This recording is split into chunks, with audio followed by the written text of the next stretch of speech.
Chapter 25.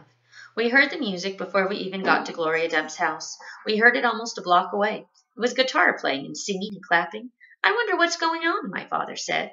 We walked up Gloria's sidewalk and around the back through her yard and into her kitchen. And what we saw was Otis playing his guitar, and Miss Franny and Gloria sitting there smiling and singing, and Gloria holding Sweetie Pie in her lap. Amanda and Dunlap and Stevie were sitting on the kitchen floor clapping along and having the best possible time. Even Amanda was smiling. I couldn't believe they were so happy when Winn-Dixie was missing. We didn't find him, I shouted at them. The music stopped, and Gloria Dump looked at me and said, "Child, we know you didn't find him. You didn't find him because he was right here all along." She took her cane and poked at something under her chair. "Come on out of there," she said. There was a snuffle and a sigh. "He's asleep," she said. "He's plumb wore out." She poked around with her cane again, and Winn-Dixie stood up from underneath her chair and yawned. "Winn-Dixie," I hollered. "Dog!" Gertrude squawked. Winn-Dixie wagged his tail and showed me all his teeth and sneezed. I went pushing past everybody. I dropped to the floor and wrapped my arms around him. "Where have you been?" I asked him. He yawned again. "How did you find him?" I asked. "Now there's a story," said Miss Franny. "Gloria, why don't you tell it?"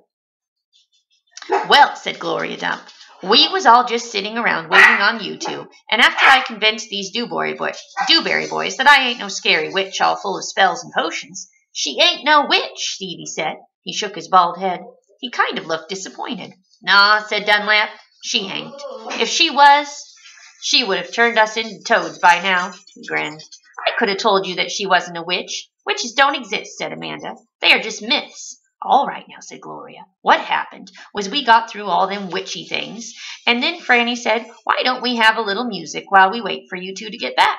And so Otis played his guitar, and woo-wee, there ain't a song he don't know. And if he don't know it, he can pick it up right quick if you hum it to him. He has a gift." Gloria stopped over and smiled at Otis, and he smiled back. He looked all lit up from inside. "Tell us what happened," Sweetie Pie said. "Tell about that dog."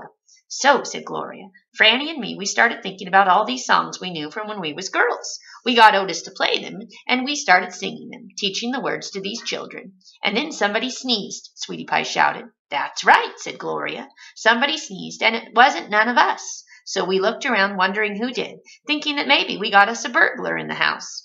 We looked around and we didn't see nothing, so we started into singing again. And sure enough, there was another big achoo! Sounded like it was coming from my bedroom. So I sent Otis in there. I said, 'Otis, go on in there and see who is sneezing.' So Otis went, and do you know what he found?" I shook my head. "Winn-Dixie!" shouted Sweetie Pie. "That dog of yours was all hid under my bed, squeezed under there like the world was about to end. But he was smiling like a fool every time he heard Otis play the guitar, smiling so hard he sneezed." My daddy laughed. "It is true," Miss Franny said. "It's the truth," said Stevie. Dunlap nodded and smiled right at me. "So," Gloria Dump said, "Otis played his guitar right to that dog, and little bit at a time Winn-Dixie came creeping out from underneath the bed. He was covered in dust," said Amanda. "He looked like a ghost," said Dunlap. "Yeah," said Sweetie Pie. "Just like a ghost." "Mm-hmm," said Gloria. Looked just like a ghost. Anyway, the storm stopped, and after a while your dog settled in under my chair and fell asleep. And that's where he's been ever since, just waiting on you to come back and find him." "Winn-Dixie," I said. I hugged him so tight he wheezed. "We were out there whistling and calling for you, and you were right here all along." "Thank you," I said to everybody. "Well," said Gloria Dump, "we didn't do nothing. We just sat here and waited and sang some songs. Well, we all got to be good friends now. The punch ain't nothing but water, and the egg salad sandwiches got tore up by the rain. You got to eat them with a spoon if you want egg salad. But we got pickles to eat and litmus lozenges, and we still got a party going on." My daddy pulled out a kitchen chair and sat down. "Otis," he said, "do you know any hymns?" "I know something," said Otis. "You hum it," said Franny, nodding her head, "and he can play it."